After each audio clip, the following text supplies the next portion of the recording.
Lumalabas ba ng Philippine Area of Responsibility ang Bagyong Karina? Nag-iwan naman ito ng problema at pasakit sa mga suki natin sa lungsod ng Marikina. Narito ang kwentong inalam ni Mark Salazar.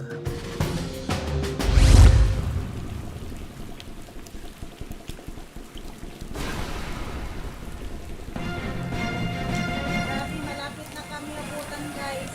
Ayan guys, ang lakas-lakas ng baha dito sa amin. Kami naman, nandito kami sa second floor. Pero pag sobrang lakas ng baha mamaya, aakyat kami sa bubong para makatakas kami.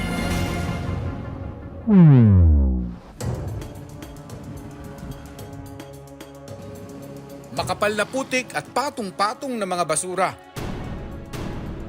Ito ang tumambat sa mga residente sa Barangay Tumana, Marikina City matapos ang lagpas taong baha dulot ng Bagyong Karina at habagat.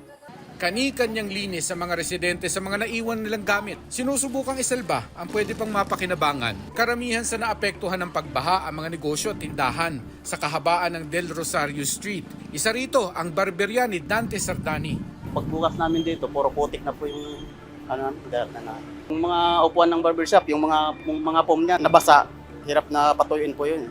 Unti-unti na bago matapos malinis siguro, patuyuin muna yung mga upuan, mga 2 araw, mga ganun po. Makapal na putik din ang tumambad sa loob ng tindahan ni Elimi Corpus. Nasira raw ang karamihan sa kanilang mga gamit.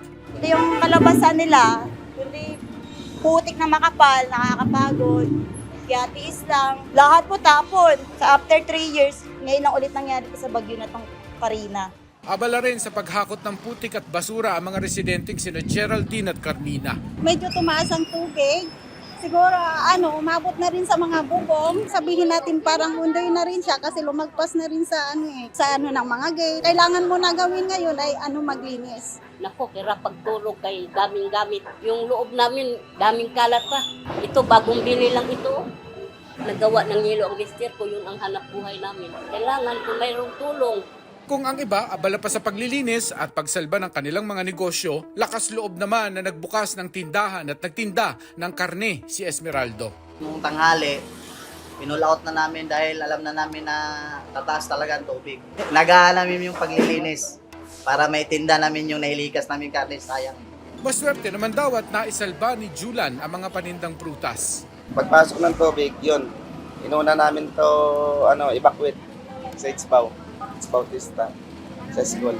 O, kailangan kasi baka masira din baka maabutan ng overripe. Sayang, gawing pera ba? Ayon sa mga opisyal ng Barangay Tumana, tinatayang umabot ng 15,000 residente ang kailangan nilang ilikas. Isa naman sa kanilang residente ang namatay matapos malunod.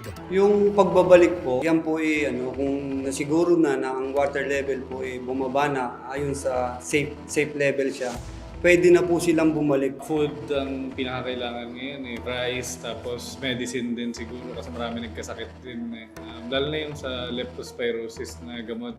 Taon-taon nang inilulubog ng baha ang Marikina City. Taon-taon din daw babangon ang mga residente rito. Bitbit ang pag-asa at pagtutulungan.